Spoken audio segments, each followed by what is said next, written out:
Vontade. De bola. Boa noite a todos. Mais uma vez, um imenso prazer estar com todos aqui. Espero que tenham gostado aí do nosso último encontro, né? E conforme nós formos nos encontrando, tentarei eu cada vez mais nesse manicômio tributário que eu costumo classificar o Brasil, elucidar aqui alguns aspectos para tornar mais entendível, digamos assim, os assuntos. Então, despojado das questões técnicas, eu tentei trazer aqui para todos a maneira mais simplista, apesar de ser um tema complexo, como todos perceberão, dos assuntos que nós iremos abordar. Então, recapitulando aí, e como já foi introduzido, para a boa dinâmica, sintam-se à vontade, tá? E mandar as perguntas aí pelo chat, conforme vocês fizeram. Agradeço a participação de todos. Peço desculpa se não conseguir responder alguns na última aula, porém, como eu sempre faço, ao final eu deixo meus contatos, tá? Podem me mandar aí e-mail, WhatsApp, me ligar, e eu estou aqui à disposição para sanar qualquer dúvida que porventura exista. Então, na última aula, pessoal, nós tratamos aí do imposto de renda pessoa física, propriamente dito, que é uma obrigação que basicamente todo profissional irá enfrentar ao longo da sua vida. Entretanto, no caso específico de vocês, hoje a gente já vai começar a entrar, então, em uma outra seara, digamos assim, que são as pessoas jurídicas. Porque, como todos bem sabem, podemos nós atuarmos como pessoa física e também como pessoa jurídica, se organizar mediante uma estrutura jurídica, né, de uma pessoa jurídica, não é um ente do nosso mundo, digamos assim, físico, ela não existe, mas no mundo do direito ela existe. E conforme todos vocês têm observado, é quase que um processo unânime, que é a chamada pejotização. Por quê? Infelizmente, a nossa legislação trabalhista, mesmo que sempre atualizada e tudo mais, na minha modesta opinião, ainda muito arcaica e inflexível. Para quem é empregador sabe disso, e a gente está tentando preparar algum tópico aí relacionado a isso, tá? Ela acaba gerando muitos entraves, bem como muitos encargos. Então, para tentar fugir disso, clínicas, hospitais e outros lugares que os senhores e as senhoras trabalham, eles têm buscado contratar somente mediante PJ, que é a pejotização. Ao invés de contratar o médico A, B ou C, ele vai lá e contrata a empresa A, a empresa B ou a empresa C dos respectivos médicos. Se isso vai descaracterizar um vínculo trabalhista ou não, é uma outra discussão que nós não vamos entrar em mérito. Mas, bem, é a música que tem sido tocada, digamos assim. Então, vamos aprender a dançá-la, tá? Então, preparei essa aula aí para nós, para a gente ir conversando desse assunto. Bacana. Então, o primeiro ponto que eu queria elucidar com vocês e que, de certa forma, acaba sendo até um mistério, que todo mundo fala, mas... E eu sinto muito isso no meu dia a dia, né? Porque eu sempre prezo, e vocês vão observar isso, em fazer uma espécie de uma anamnese, como tem aí no meio médico, no meio de saúde. Eu sempre marco uma reunião prévia, geralmente eu até falo para o doutor ou para a doutora, ó, preciso de 5 a 10 minutinhos do seu tempo. Por quê? Eu preciso entender e quem faz um bom planejamento precisa entender qual que é a realidade de cada um. Daqui a pouco eu vou chegar na parte dos exemplos e vocês vão ver que para cada realidade existe uma solução. Não existe uma formatação simplista, falar, vão abrir uma pessoa jurídica, vai ser do Simples Nacional e ponto final. Não. O que funciona para o A não funciona para o B. Então tem que ser caso a caso. E para que a gente saiba, então, como classificar e como tratar esse cliente tributariamente falando, então vamos começar aqui a entender algumas terminologias desse mundo. Bem, as principais aí, então, que eu posso dizer para vocês, que vai trazer grande influência nessa escolha, é a natureza jurídica. Por quê? Ela identifica como um negócio, ou seja, como a empresa, ela é formatada perante a lei que irá determinar qual regime tributário escolher. Então, tudo parte lá primeiro, qual a natureza jurídica que eu vou escolher? Então, as naturezas jurídicas, conforme vocês observam aí, e a gente pode tratar, elas são várias as formas que podem ser constituídas as empresas, tá? Obviamente, nós vamos, então, primeiro ponto a elucidar, nós vamos buscar as que eu estou obrigado, porque tem algumas formas que são obrigadas por lei e outras que são facultativas. A grande maioria é facultativa, tá? Mas então eu vou entender qual que se encaixa melhor ao meu caso para que eu possa usá-la ou não. Um exemplo, vamos pegar aí que todo mundo fala, eu posso, no caso, no meio de vocês, tá? Todo exemplo que eu estou dando, só para direcionar aqui a aula, é no meio médico. Então, Rafael, mas eu quero abrir um MEI. O que é o MEI? É um microempreendedor individual. O MEI, ele não contempla a grande maioria das atividades regulamentadas, e dentre elas a medicina. Então, o MEI não pode ser um médico, apesar de ser uma das melhores naturezas, com algumas limitações, mas ela tem a simplicidade e a menor tributação hoje existente no meio jurídico, certo? E aí, então, vamos começar a discorrer em algumas que são de fundamental importância para nós, que nós começamos aí, então, a tratar das limitadas e hoje a limitada unipessoal, que eu até risquei aqui embaixo, a antiga EIRELI, Empresa Individual de Responsabilidade Limitada, ela não existe mais, ela nasceu e morreu. É um curto espaço de tempo. Por quê? Todo mundo abriu uma empresa e para que ela atingisse essa condição aqui, ó, LTDA, limitada, o que significa isso a grosso modo? Igual eu falei, não vamos pautar em termos técnicos aqui, mas significa que o meu patrimônio físico é distinto do meu patrimônio empresarial. Ou seja, em regra geral, eu vou responder tão somente pelo capital que eu integralizo na minha empresa. Então, eu sou um médico, estou lá, por exemplo, sou um cirurgião plástico, estou operando, infelizmente aconteceu um problema e às vezes esse problema foi por não observância de alguma coisa e o paciente veio a falecer. Eu posso ser intimado? Pode. Com toda certeza você responder um processo aí, esse processo pode pedir danos indenizatórios, só que dependendo da demanda, a natureza limitada, eu não vou usar o termo blinda, porque seria errado, mas acaba que ela protege aquele médico ali até o limite das cotas dele, entendeu? Nesse exemplo hipotético aí. Porque se ele não, digamos assim, não trabalhasse mediante uma situação empresarial e não tivesse essa condição limitada, aí quem fosse demandar ele poderia imputar aí até o limite do patrimônio dele como resposta à possível demanda que ele estivesse realizando. Então, antigamente, para que você tivesse a condição de limitada, necessariamente deviam existir dois ou mais sócios. Aí todo mundo, todo bom brasileiro ia lá, punha a tia, punha a avó, punha a esposa, punha o filho, só para atingir a condição de limitada. Aí o legislador falou, poxa, vamos acabar com isso, aqui está uma lei para inglês ver. Criou a Eireli. Só que a Eireli, ela veio com alguns defeitos aí de fábrica, vamos dizer assim, que logo ela foi extinta.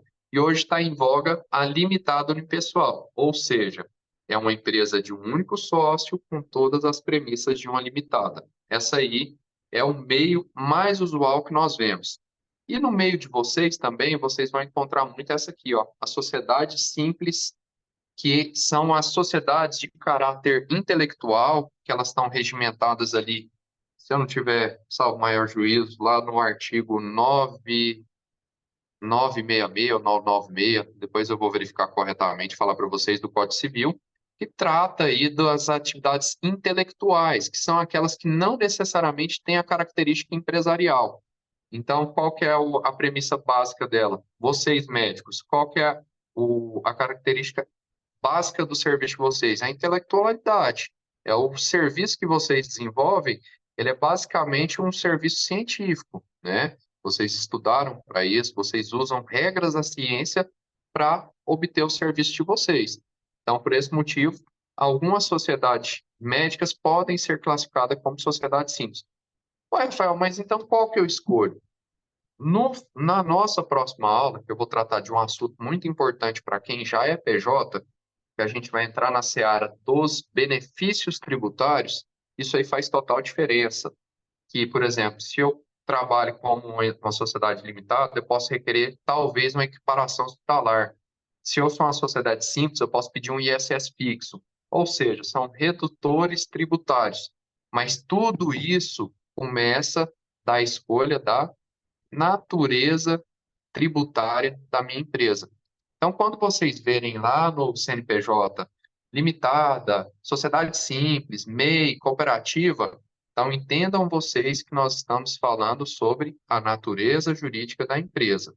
Então, não quero aqui que ninguém grave o que que é cada uma, o que que cada uma tem por objetividade ou não. Só quero que vocês entendam que existem essas diferentes. E, obviamente, o profissional que irá assessorá-los, ele deve entender essa diferença, e aí, mediante o que vocês irão falar para ele, por exemplo, se chega um médico aqui e fala, Rafael, eu vou trabalhar num lugar e é a minha única fonte de renda, vou ganhar 20 mil reais, não vou ter ninguém, não vou ter secretário, não vou ter nada. Logo já me acende de cara. Eu vou abrir uma limitada unipessoal e vou encaixar ele como uma EPP, empresa de pequeno porte. Por quê? Porque eu sei que eu vou querer colocar ela no Simples Nacional e para estar no Simples Nacional ela tem que atender essas premissas aí, tá?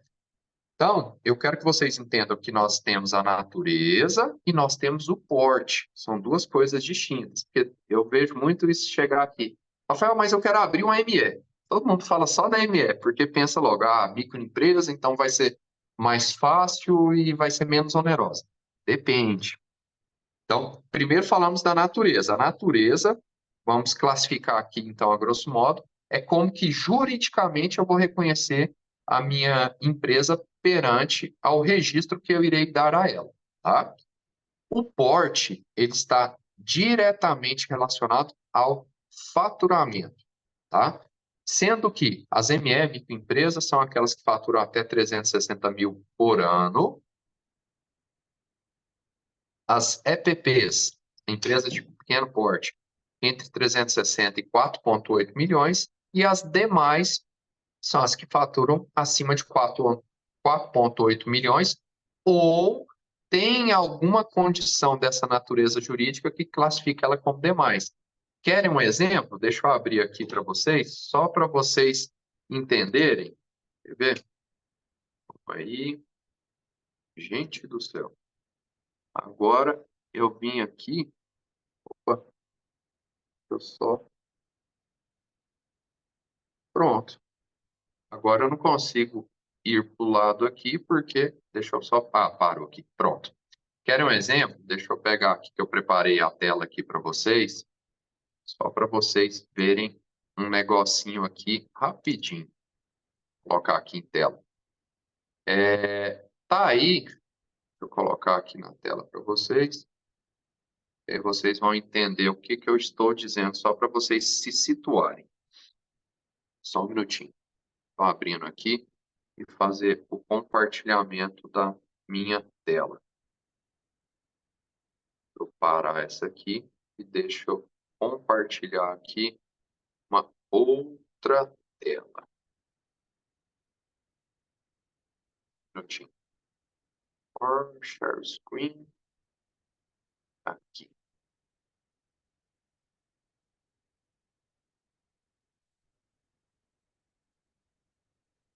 Calma aí, pessoal, só para eu não me perder aqui.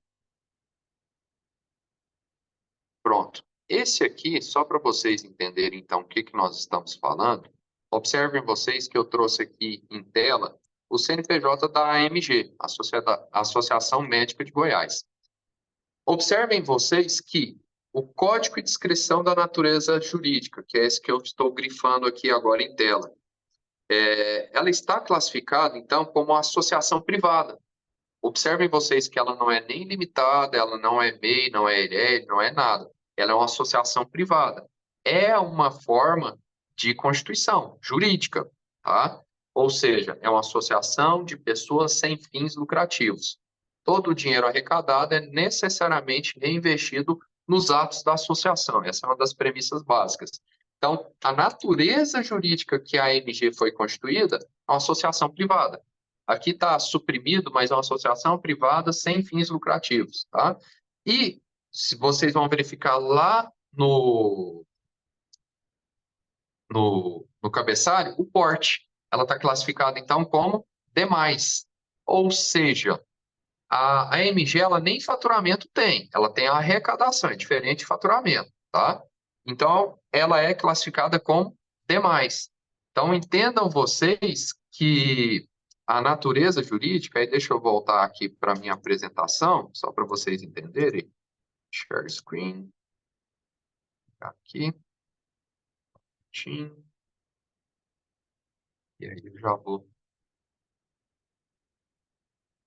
Aí que vou voltar aqui. Pronto. Voltar aqui então para a gente. Então, entendam vocês que, na verdade, então nós temos aqui as classificações em relação à natureza e a classificação do porte, tá? Só para fazer essa distinção. Beleza, bacana. Então, vamos passar aí para o nosso próximo tópico, que é objeto dessa discussão nossa, que seria, então, quais são os regimes tributários existentes no nosso país. Basicamente, nós temos 3 regimes tributários, tá? Necessariamente o Simples Nacional, o lucro presumido e o lucro real. Todos os 3 regimes, entendam vocês, eles vão pagar esses impostos aqui. O que vai diferenciar um ou outro é a maneira e o percentual que cada um irá pagar, tá? E daqui a pouquinho vocês vão entender isso aí. Sendo que, basicamente, para a área prestacional, que é a área de serviço, hoje a gente tem, no âmbito municipal, o ISS-QN, Imposto sobre Serviço de Qualquer Natureza, e os federais, PIS, COFINS e RPJ e Contribuição. Beleza? Então, recapitulando, nós temos basicamente 3 regimes tributários: simples, lucro presumido, lucro real. Rafael, qual é o melhor para mim? Depende. Nós vamos entender um pouco dos casos para que a gente possa entender qual é o melhor regime. Aí eu tenho que estar ciente se eu sou obrigado a optar por algum deles ou se é uma faculdade minha optar por um ou por outro. Para vocês, eu já respondo. O lucro real é uma opção, não é uma obrigação. Porém, existem alguns nichos, vou citar exemplos bancários, os bancos, eles necessariamente são da área, são obrigados ao lucro real, tá? Existe outro caso também, Rafael, então posso ser do Simples? Depende. Se você faturar medicina até, salvo engano, foi a reforma do Simples Nacional 2021, se eu não estiver enganado, não podia. 2021 para frente ele já pôde. Só que aí trouxe umas premissas, umas especificidades para que você pudesse ser do Simples. E aí você pode ser do Simples desde que seu faturamento não ultrapasse 4.800.000, porque é uma condição que você sai do Simples Nacional, sendo médico ou não, tá? Aí você cai aonde? No lucro presumido ou lucro real. Então, nós temos que, primeiro, estou obrigado? Não. Então, eu vou escolher qual que é o melhor. Aí eu vou analisar. É onde que nós queremos chegar, o ponto principal dessa aula. Então, entendo vocês que temos 3 regimes, pago 5 impostos, um de natureza municipal e 4 de natureza federal, certo? Beleza. Então, vamos aqui para o nosso próximo slide. Beleza. Então, vamos começar falando sobre os impostos no lucro presumido. Os impostos do lucro presumido, como eu disse a vocês, nós temos os 5 impostos, só vai mudar a forma como eu os pago, tá? A termos municipais, eu tenho o ISS-QN. Aqui no município de Goiânia, existem basicamente 2 modalidades de pagá-lo. Sobre o faturamento, que aí na área médica quase que é unânime, todos os serviços médicos são 3,5% o percentual incidente. Existem algumas exceções, eu vou citar uma que eu trabalho, que eu sei, que é a área de fertilização humana, que ela, ao invés de 3,5%, ela é majorada, ela é 5%. Aí não me pergunto por quê. Um arbitramento da Prefeitura de Goiânia, tá? Que ao invés de ser 3,5%, é 5%. Mas a grande maioria dos serviços médicos em Goiânia é 3,5%. Rafael, mas eu sou, sei lá, eu acho que Jaraguá. Jaraguá, se eu não estiver enganado, é 3%. Ah, eu sou de Aparecida. Aparecida, se eu não estiver enganado, é 3,5 também. Então, isso varia de município para município, sendo que o teto é 5%. Quem colocou esse teto é a legislação federal, tá? Que é votada no Senado, que é 5%. Então, vai ser o máximo que vocês vão ver. Ou eu posso pagar ele de maneira fixa. Não vou entrar em mérito agora, porque isso aqui é objeto da próxima reunião que nós teremos. Eu tenho, então, os federais, que é o PIS, 0,65% do valor do meu faturamento, a COFINS, que é 3% do meu faturamento, o IRPJ é 4,8% e a contribuição social sobre o lucro líquido, 2,88%. Só que aí já começa a beleza do nosso sistema tributário. Não é que é 4,8% direto. Para que eu chegue nesse percentual efetivo, eu tenho que fazer a mesma sistemática lá do cálculo da pessoa física. Como que eu chego nesse 4,8? Eu pego o meu faturamento e é aqui que vem o nome desse regime tributário. Presumo 32% para achar minha base de cálculo. Ou seja, se eu tenho faturamento, vou pegar um exemplo aqui, vamos chamar a nossa calculadora. Se eu tenho um faturamento, então, quer ver? Faturamento mensal de, sei lá, 30 mil reais.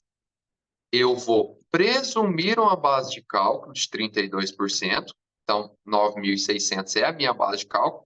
Sobre essa base de cálculo, eu vou aplicar 15%, que é a alíquota realmente desse imposto, então vezes 15%. Então, o meu imposto nesse exemplo específico seria 1.440, que dá, se você fizer a conta inversa, dá 4,8. Por isso que eu ponho entre 4,8 só para você saber de onde que ele veio esse número. Não quer dizer que eu calculo 4,8 direto, até mesmo porque eu tenho o adicional do imposto de renda. Rafael, que diabo é isso do adicional? Desculpa a palavra, tá, pessoal? Que é isso desse adicional de imposto de renda? Quando você ultrapassar a base de cálculo maior que 60 mil por trimestre, o que ultrapassar, você vai pagar 10% a mais de imposto. Olha que loucura, tá? Mas não vão nos pender nessas particularidades, vamos tratar aqui só para vocês entenderem. Então, se a gente calcular, então, qual que é o meu efetivo tributário no lucro presumido, quanto que seria? 0,65 de PIS, mais 3% de COFINS, mais 4,8% de IR, mais 2,88% de CSL. Opa, acho que eu calculei alguma coisa errada aqui, calma aí. 0,65 mais 3 mais 4,8 mais 2,88. 11,33. Tá? Esse é o custo dos meus impostos federais. Mais o ISS, se a empresa estiver em Goiânia, mais 3,5, seria 14,83. Gravem esse número que ele vai ser importante dali a pouquinho, tá bom? Então, só falando aí para vocês sobre o lucro presumido, qual que é o imposto efetivo que eu vou pagar? 14,83% do meu faturamento. Beleza? Então, vamos lá. Continuando aqui. Agora nós temos o Simples Nacional, que entendam vocês, de simples não tem nada. Por que ele é chamado de Simples Nacional? Eu pago os mesmos impostos que eu pago no presumido. Só que é uma salada tributária, eu nem trouxe essa tabela para não complicar a cabeça de vocês, que, vou pegar um exemplo, vamos supor que você está aqui nessa primeira faixa. Esse 6%, ele é subdividido para o ISS, para o PIS, para a COFINS, para o IR, para a contribuição. Então, o meu imposto efetivo vai ser 6, só que o governo vai fazer essa subdivisão entre os impostos aí. Então, o Simples Nacional, ele nada mais é do que uma consolidação dos impostos a pagar. Ali, naquele caso do lucro presumido, eu vou pagar 5 impostos, 5 guias vão chegar para vocês. E aí, quem já tem empresa sabe disso. Tem guias que são mensais e guias que são trimestrais. É uma loucura, tá? Mas é assim. E o Simples Nacional, não. Eu sempre vou pagar uma única guia no dia 20, tá? Então, beleza. Então, vamos entender agora o Simples Nacional e depois a gente vai chegar no aspecto final aí do nosso bate-papo, que vocês vão entender o verdadeiro planejamento tributário. O Simples Nacional, conforme eu disse para vocês, até 2021, ele era... 2021, eu acho que foi onde que aconteceu a última reforma aí do Simples Nacional, tá? Ele era a medicina, e assim como outras profissões regulamentadas, odontologia, se eu não tiver equivocado, advocacia, construção civil, elas não podiam fazer opção pelo Simples Nacional. Porém, o legislador revendo aí, ele falou, não, vamos passar a permitir esse pessoal todo aí a vir ao Simples Nacional, mas vamos criar aí um anexo próprio para os caras. Beleza? Beleza. E assim foi feito, tá? E algumas atividades, essas sim, ainda continuam não permitidas, que são algumas poucas. De exemplo, me vem à cabeça aí, novamente, o sistema bancário, bancos, as factories, as ESC, que são as empresas simplificadas de crédito, elas não são permissivas ao Simples Nacional.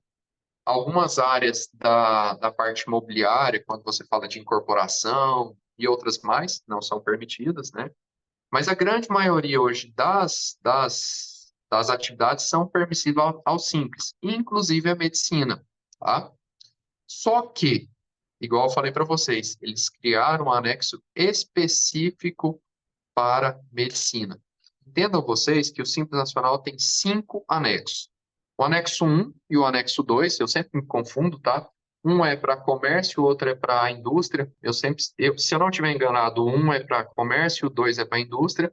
E o anexo 3, 4 e o 5, todos eles são para a área de serviço. Sendo que, na área de serviço, o melhor anexo que eu tenho é o anexo 3. E aí, a medicina pode cair nele. Eu vou explicar para vocês quando é que cai. E o pior deles é o anexo 5, que é onde que quase sempre a medicina vai cair, tá? E nós temos o anexo 4, que é onde que eu falo, nesse país tudo é lobby, então a advocacia e a parte da construção civil com certeza souberam fazer um lobby aí junto ao governo e criaram um anexo próprio para eles. Por quê? O anexo 4, ele paga os impostos consonantes ao anexo 3, só que aí o governo também para fazer uma correção histórica, digamos, que essa é uma área que acaba tendo muitos problemas previdenciários, principalmente a construção civil, existe muito risco inerente ao trabalhador. Ela falou, beleza, você vai estar no Simples Nacional, só que a sua folha de pagamento você vai recolher fora do Simples Nacional. Olha que doidura. Então, você tem uma empresa que ela tributa a sua receita no Simples, mas a sua folha de pagamento ela faz fora do Simples. Olha que coisa, umas coisas assim totalmente complexas. É onde que eu falo. Nosso trabalho de contador, às vezes, ele é ingrato, porque para o usuário final, e eu entendo bem o usuário final, tá? Ele acaba não percebendo isso. Mas percebam vocês tanto de coisa que nós devemos saber, isso fora as obrigações, tá? As obrigações que a gente tem que apresentar de cada regime tem uma série de obrigações. Até brinco com o meu cliente. Muitas das vezes você me paga para trabalhar para o governo para te denunciar. Essa que é a bem verdade. Denunciar no bom sentido, tá? Para oferecer ao governo toda a sua tributação. Ou seja, além de pagar, você ainda vai mostrar para ele como que você faz e se fez certo. Então, beleza. Voltando aqui, então, à nossa aula, o anexo 3, isso já está notório. Vamos comparar só a primeira faixa do anexo 3 com a primeira faixa do anexo 5, para vocês verem. A primeira faixa é 6% no anexo 3. A primeira faixa no anexo 5 já é 15,5%. Então, a diferença aí de mais de 9%, certo? Já é totalmente distoante. Rafael, então, beleza. Então, por que você não põe eu no Simples Nacional e já me classifica no anexo 3? Aí, nós temos uma coisa chamada fator R. O que é o fator R, Rafael? É basicamente a relação folha de pagamento dividido pela receita bruta.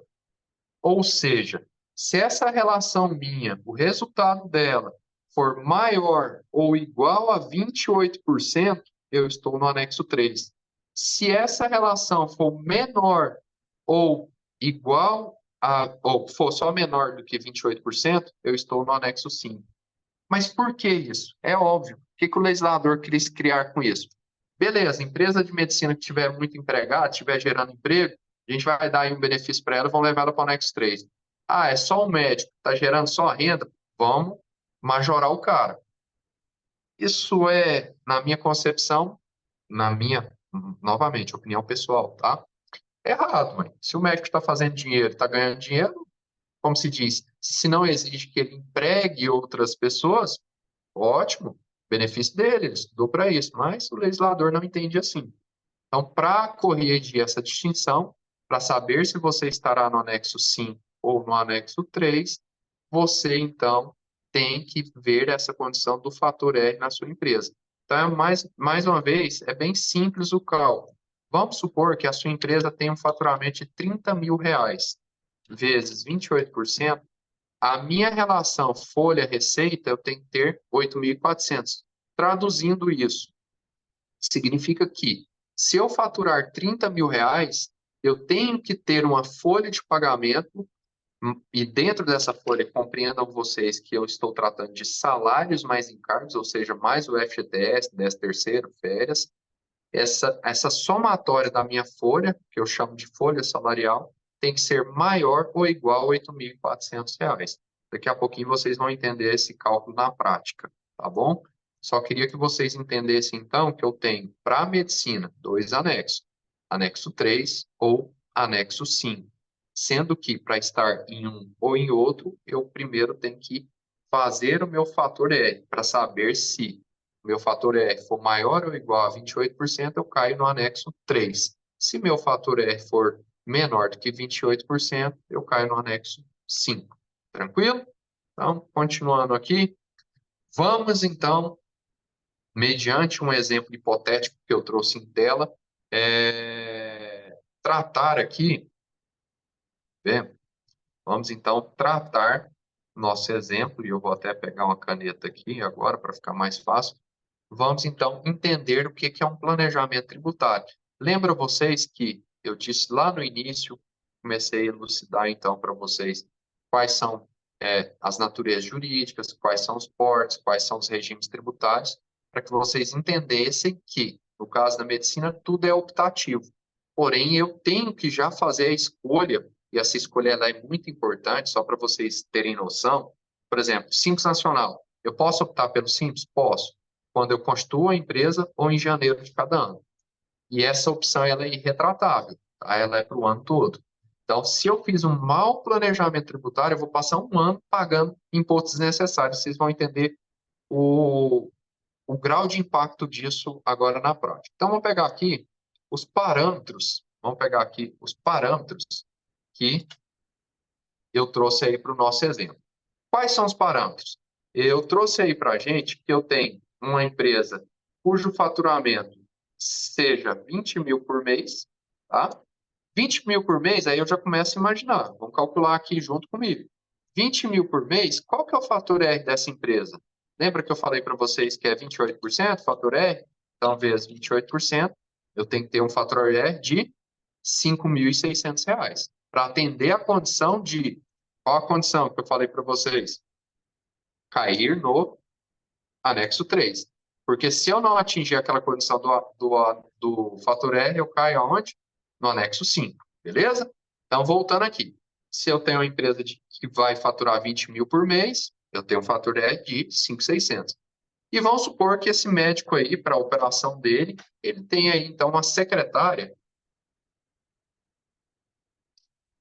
Essa secretária, ela tem aí nas verbas salariais, e aí quando eu digo verba salarial, eu estou dizendo sobre o salário propriamente dito e outros benefícios, muitas vezes sindicais. Por exemplo, as secretárias, se eu não estiver equivocado, elas estão no SESEG, que é o Sindicato dos Empregados, esqueci a sigla, Autônomo de Goiás, e elas se encaixam ali, cujo piso salarial é 1.450, se eu também não estiver equivocado, e ela tem um benefício de assiduidade, ou seja, se ela não faltar é 5% de adicional, e insalubridade, dependendo do lugar de trabalho dela, que pode chegar a 20% do salário mínimo, ou até mais, se for laudado que essa insalubridade é maior.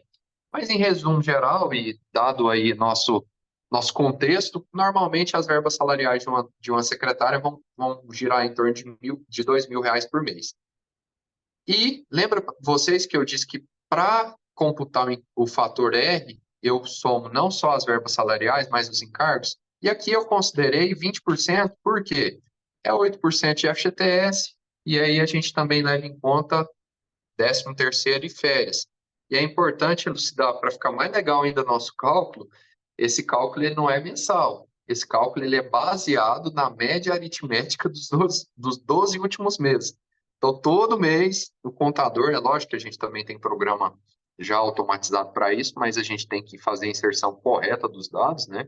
Todo mês eu tenho que planejar qual que vai ser o fator R, ou então qual que vai ser o alíquota efetivo da empresa em tela, porque ela é variável, ela é dinâmica, ela depende dos 12 últimos meses.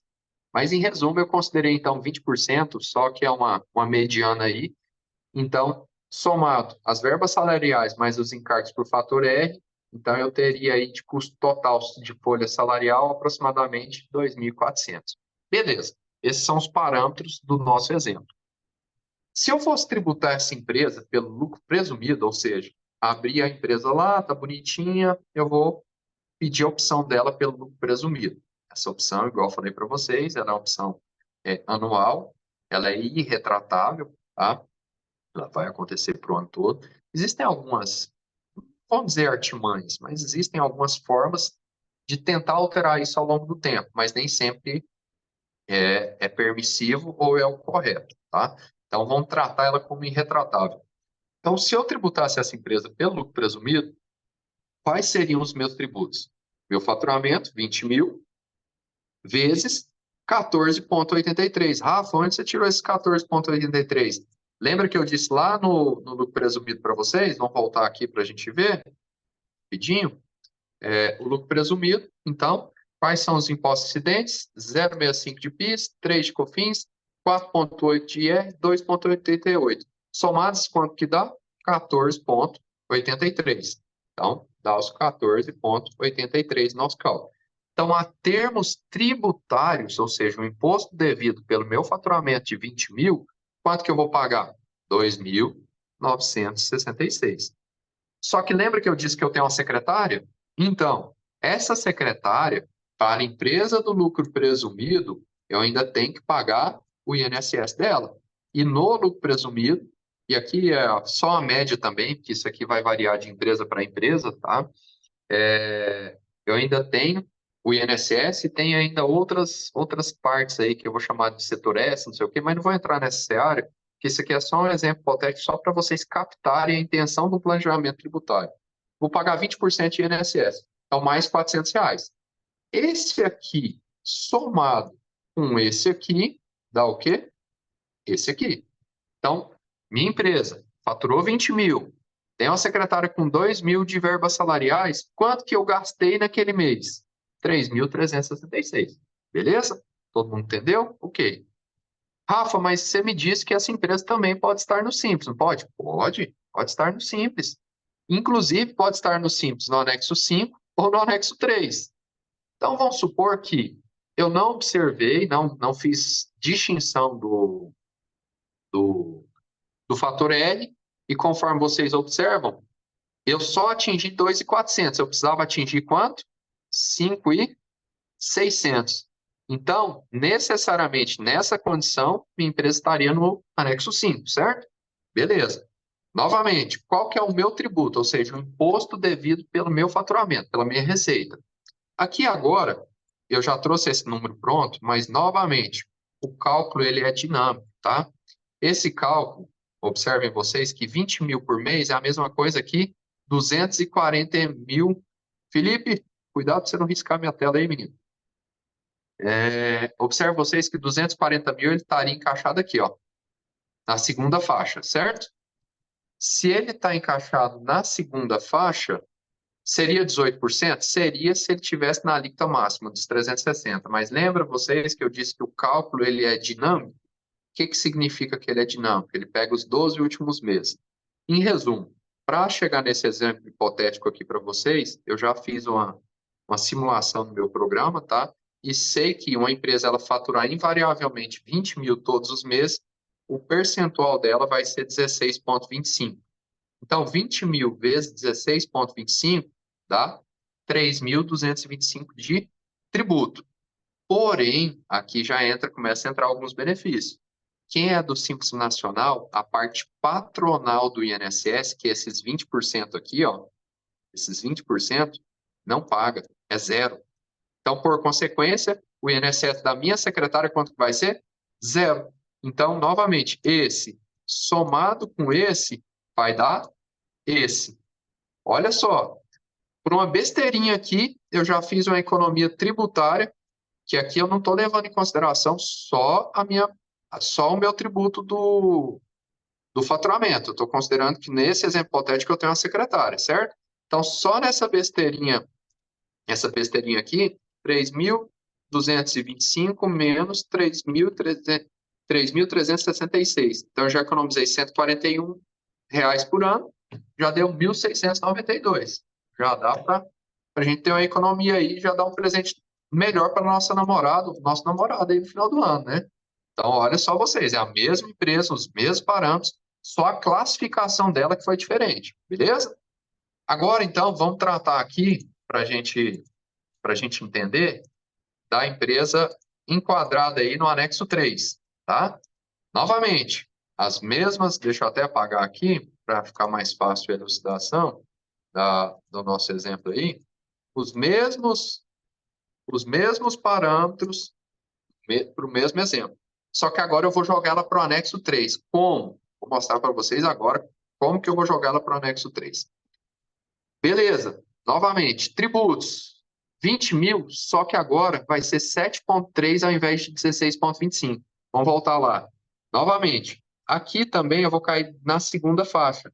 Mas observem vocês que a segunda faixa, ela é, nesse caso, não observem só a alíquota, observem também esse aqui, esse danado aqui, ó, a parcela a deduzir. Ó, quão mais é dedutível essa parcela? Obviamente, é aquele mesmo cálculo do imposto de renda pessoa física. Quanto maior a dedução final, menor vai ser a minha alíquota efetiva. O efeito prático disso no nosso exemplo aqui, ao invés de pagar 16,12, eu vou pagar só 7,3. Então, os mesmos 20 mil agora vai ser tributado a 7,3, que daria um imposto de R$ 1.460, certo? Isso é, se eu puder tratar essa empresa no anexo 3. Mas como que eu vou tratar ela no anexo 3? Atingindo a condição do fator R. Até então, só a secretária, ela me traz 2.400, beleza? Só que olha aqui agora, expertise totalmente lícita e os senhores e as senhoras ainda estarão contribuindo para o INSS pessoal de vocês. Eu vou lá e faço, dentro da contabilidade, uma retirada de Prolabore. O que é o Prolabore? Prolabore, nada mais é do que o pagamento do sócio pelo serviço que ele realizou na empresa. Ora, você não realizou um serviço na empresa? Realizou.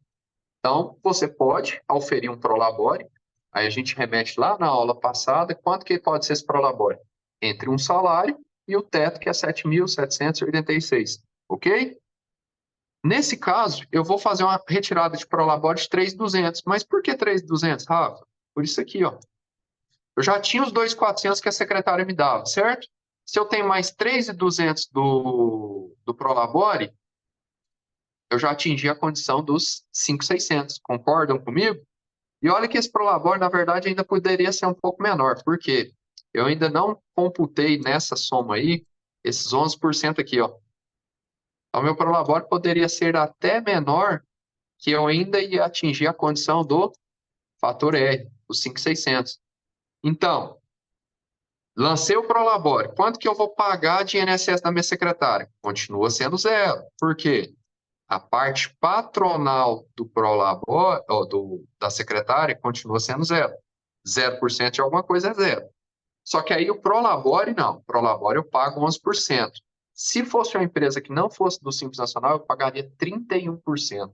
Seria 20% do INSS, esses mesmos 20% aqui, ó, do lucro presumido, mais os 11% que eu chamo de contribuição do contribuinte facultativo, que é o sócio.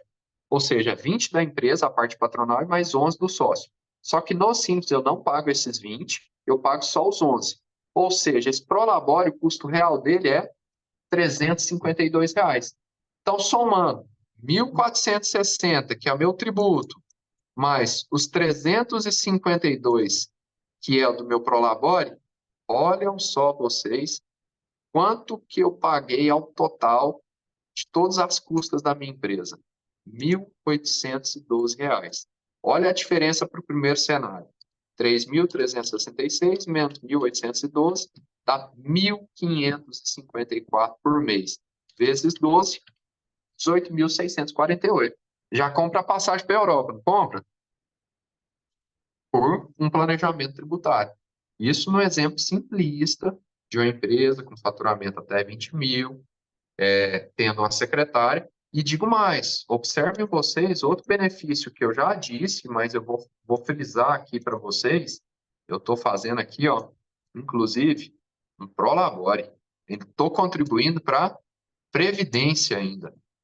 Sócio. Em todos esses outros cenários, ó, zero Prolabore. Nem contribuir para a minha Previdência. Ou seja, paguei menos tributo, contribuí para o meu Prolabore e o resultado final, o objetivo, ainda foi satisfatório. Então, quero recapitular aqui já para terminar para vocês que, na verdade, a escolha do regime tributário para vocês médicos é muito flexível. Então, tem que ser entendida a condição de vocês para que se escolha o melhor regime.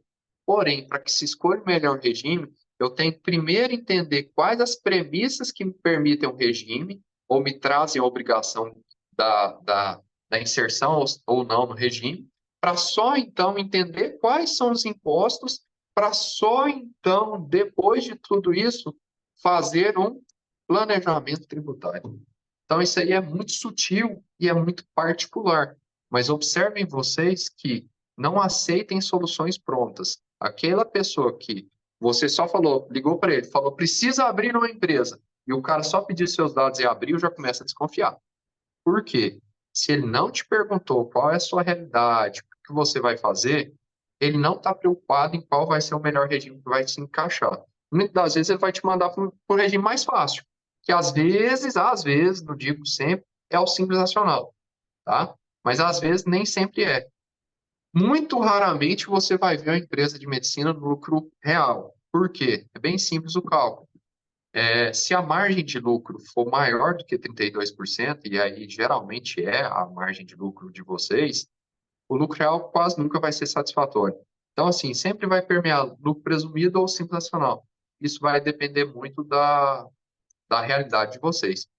Então, moçada, sendo assim, apesar de muito extenso o conteúdo, conforme vocês observam, que são muitas variáveis, tá? Novamente, peço desculpa a vocês, mas não é culpa minha a complexidade tributária que nós estamos inseridos, mas eu só quis trazer essa clareza para vocês entendessem quais são essas nomenclaturas que muitas vezes vocês discutem com o seu contador e não entendem, pô, por que que eu estou nisso, por que que eu não estou naquilo? Então, assim, eu acho que com isso, com essa exposição de hoje, a gente consegue ter uma lucidez maior das nomenclaturas. Obviamente, se vocês quiserem se aprofundar, aí tem que permear um pouco mais de da própria legislação para entender sobre se você pode ou não pode, se pode, qual que é o resultado efetivo disso, tá bom? Vou abrir aqui, então, a pauta para começar as respostas. Se vocês tiverem alguma dúvida, podem ir mandando aqui. Fernando Soares fala, posso tirar o valor cheio em Prolabore? Fernando, pode, mas nem sempre compensa, tá, meu amigo? Por quê?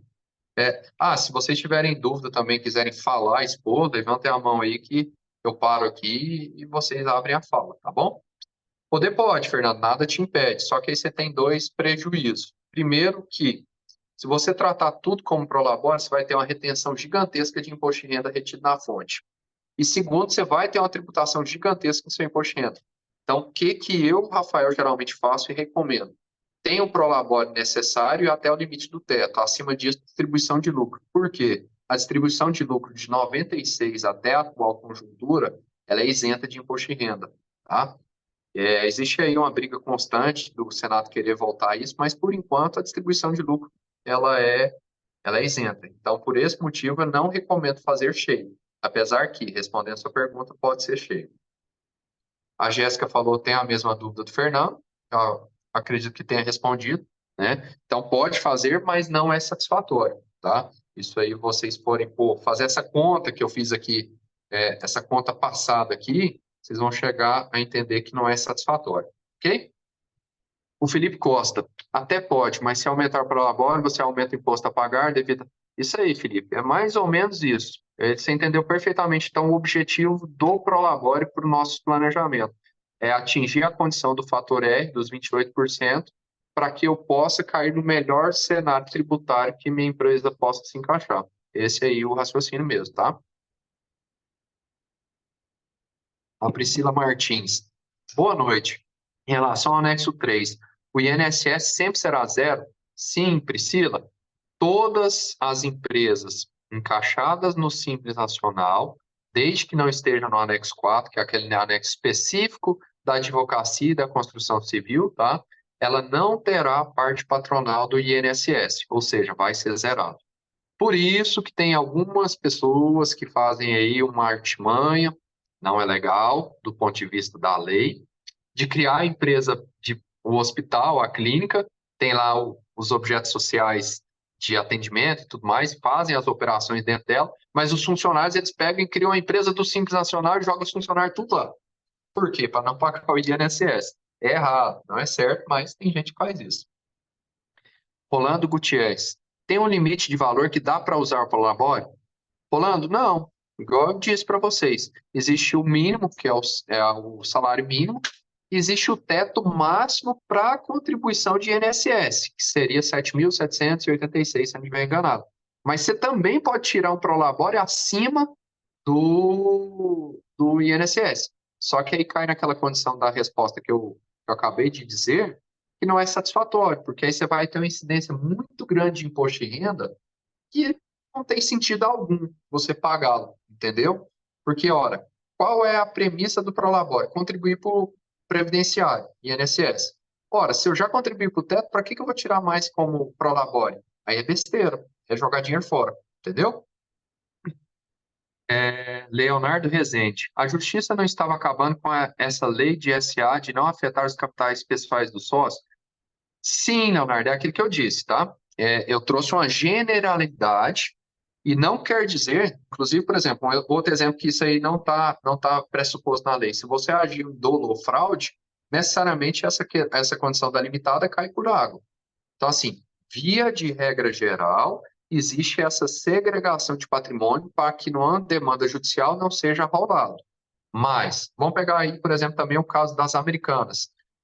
Salvo engano, se eu não tiver visto errado ou lido errado, os CEOs lá, que inclusive eu acho que estavam até foragidos, né, uma mulher e um homem, eles foram indiciados, inclusive vão ser provavelmente com o patrimônio pessoal deles. Por quê? Pressupõe-se, né, que eles agiram em dolo ou fraude, ainda vai ser apurado e tudo mais, mas aí nesse caso, por exemplo, não estaria é, pressuposto aquela premissa da limitada, tá bom? Pedro, como marca a presença? Aí eu vou deixar também depois para o nosso anfitrião respondê-los, tá bom? Rolando Gutierrez, pergunto por que eu estava com a minha empresa fazendo e tive que mudar para lucro presumido após um ano, já que meu contador me explicou que iria ficar maior o imposto após acumulados 12 meses.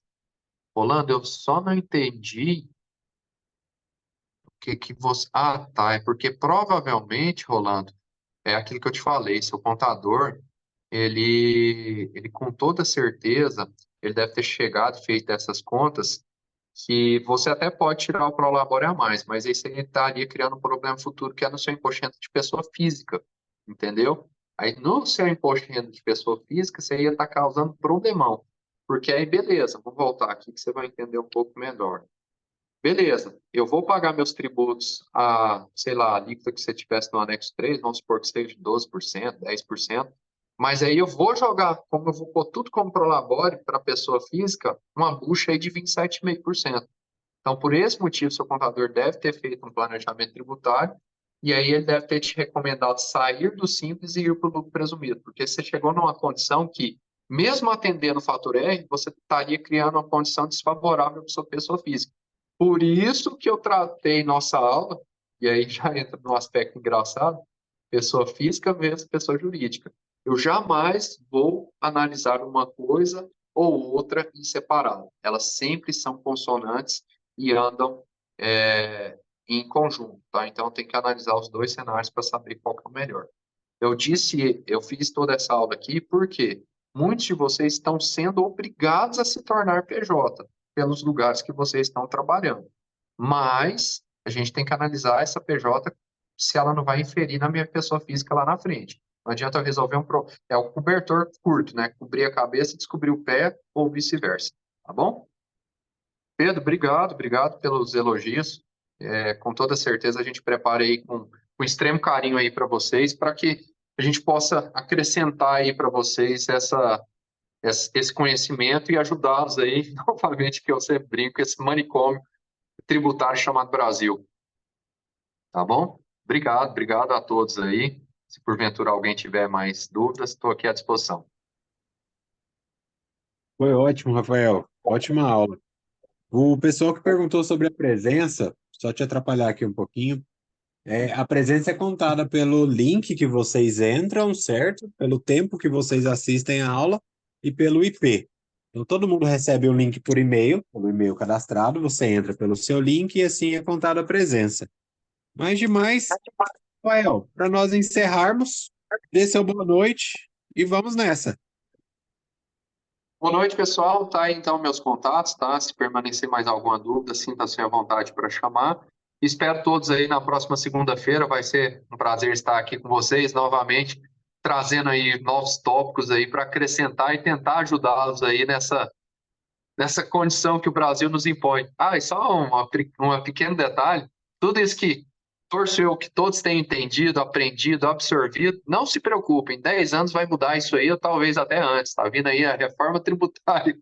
Então, assim, até a gente também brinca que tudo que a gente levou a entender, a trabalhar com excelência, o governo vem, cai por água abaixo, traz, novamente, opinião pessoal minha, dizem simplificação tributária, mas na minha opinião é igual quando foi criado o Simples, de simplificação não existe nada, pelo contrário, é só uma forma dele talvez trazer uma ingrata surpresa na embalagem diferente, entendeu?